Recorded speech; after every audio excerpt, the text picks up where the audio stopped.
ভোটে গরম বরানগর। সন্ধে তৃণমূল বিজেপির বচসায় উত্তেজনা ছড়ালো বরানগরে। সম্মুখ সমরে বিজেপি ও তৃণমূল প্রার্থী, স্লোগান পাল্টা স্লোগানে সরগরম হয় বরানগর। বিজেপির অভিযোগ, টবিন রোডে তাদের ব্যানার পোস্টার ছিঁড়ে দেয় তৃণমূল কংগ্রেস। এরপরই দুপক্ষের মধ্যে বচসা শুরু হয়।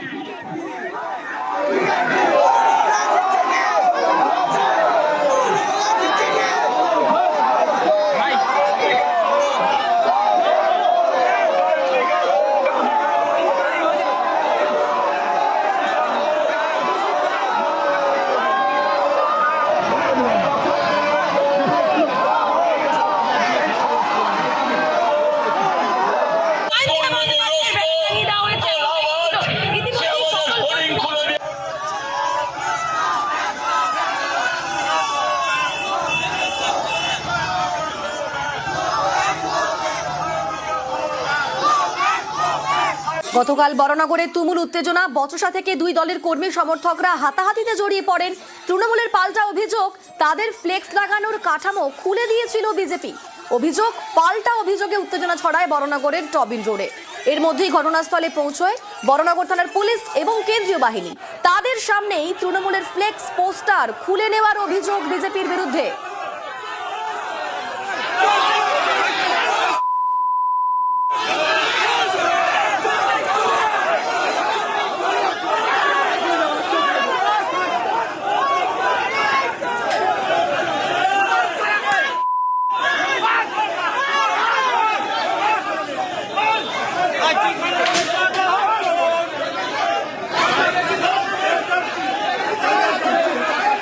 তারপর মারামারির পরিস্থিতিতে পৌঁছে যায়, রীতিমতো উত্তেজনা সৃষ্টি হয়। তারপর মারামারির পরিস্থিতিতে পৌঁছে যায় দুপক্ষই, এবং সেই দুপক্ষের বচসা থামাতে, পরিস্থিতি নিয়ন্ত্রণে আনতে লাগাতার মাইকিং করে পুলিশ।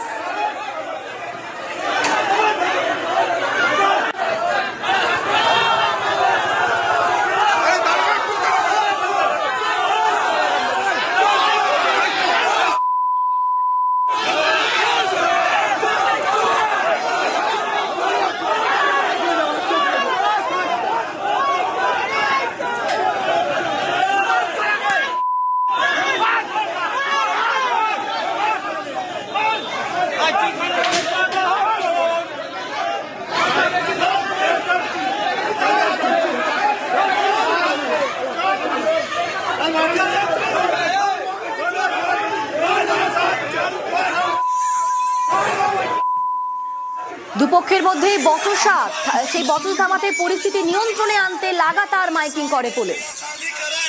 दोनों साइड पीछे हटे, दोनों साइड पीछे, दोनों साइड पीछे। अब स्ट्रिक्टली बोल रहा हूँ, दोनों साइड एरिया खाली करो, पुश करो, दोनों साइड एरिया खाली करे, दोनों साइड एरिया खाली करे, दोनों साइड एरिया खाली करो,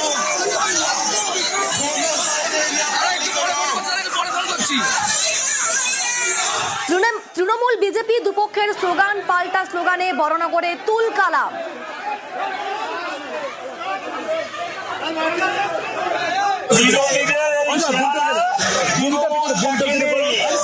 আজকে দেখেছে, ভয় পালিয়েছে। এখানে আমাদের ফ্লেক্স ছিল, এটা আমাদের করাকে, এখানে আমাদের party office, central party office এই বরানগর কেন্দ্রে। সেখান থেকে দুপুরবেলা যখন আমরা ক্যাম্পেনিং করে বাড়ি গেছি, সেরকম সময় হঠাৎ ওরা এসে এগুলো ফ্লেক্স গুলো খুলে দেয়, খুলে দিয়ে ওরা নিজেদের মতো ফ্লেক্স বানিয়ে লাগিয়ে দেয়।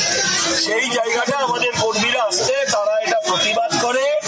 ওদের এখানকার কাউন্সিলর একটা তোলাবাজ বিশ্বজিৎ বর্ধন, তার নেতৃত্বে কিছু সমাজ বিরোধী জড়ো হয়। তখন আমাদের কর্মীরা তাদেরকে প্রতিহত করে, তারপর পুলিশ চলে যায়। বিজেপির কালচারটাই মিথ্যাবাদী কথা। এখানে আমাদের মহিলারা আমাদের কর্মীদেরকে বহিরাগতদের বাইরে থেকে এনে হকি স্টিক দিয়ে এরা ইনজোর করেছে।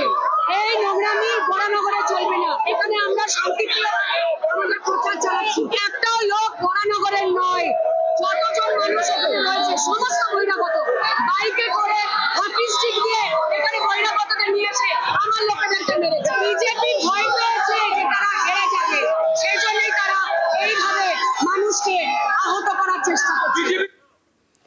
বরানগরের উত্তেজনায় সরব শুভেন্দু, কমিশনের কড়া পদক্ষেপ দাবি করছেন শুভেন্দু অধিকারী।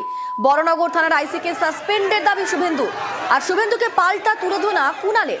বিজেপির কুৎসা প্ররোচনার রাজনীতি বলে তো ফুটে যাচ্ছে, সবাই দেখতে পাচ্ছে কারা। ইলেকশন কমিশনের এবং CP barrack mister Amit Singh IPS কড়া ব্যবস্থা নেওয়া এবং অবিলম্বে বরানগর থানার আইসিকে সাসপেন্ড করা।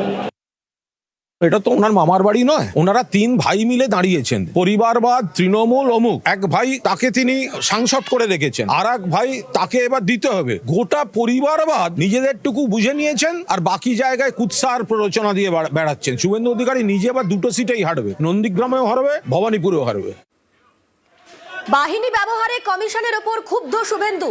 কেন্দ্রীয় বাহিনীকে সঠিকভাবে ব্যবহার না করার অভিযোগ। বরানগরের ঘটনায় বাহিনীর ব্যবহার নিয়ে প্রশ্ন শুভেন্দু। কমিশন কি অন্য রাজ্যের সঙ্গে বাংলাকে তুলনা করছে? কেন্দ্রীয় বাহিনীর ব্যবহার নিয়ে প্রশ্ন শুভেন্দুকে পাল্টা চ্যালেঞ্জ কুণাল। নির্বাচন কমিশন অন্য রাজ্যের সঙ্গে কি বাংলাকে তুলনা করছে? সিআরপিএফ কে প্রপারলি ইউটিলাইজ করা হচ্ছে না এবং আমি বারে বারে বলেছি সিআরপিএফ এর নিয়ন্ত্রণ কমপ্লিটলি নেওয়া উচিত। ওরা চায়টা কি? যারা বলছে এইসব সিআরপিএফ দিয়েও হচ্ছে না, এতদিন শুনতাম নির্বাচন কমিশন, তাদের দিয়ে দলবাজি হচ্ছে। সিআরপিএফ এসে গেল, সেখানেও তারা খুশি নয়। ওদের বলুন রাষ্ট্রসংঘ থেকে বাহিনী আনতে, তারপরেও বান্ডিল করে বাড়ি পাঠিয়ে দেবো। রাজ্য দখল হবে, কার জিতে হার হবে। রাজ্য দখল হবে, কার জিতে হার হবে। নেতারা ভাবছে আমাকে, আমরা ছাড়বো না জমি, আমরা ভরসা আগামী। আমরা ছাড়বো না জমি, আমরা ভরসা আগামী। জনগণ দেখছে আমাকে।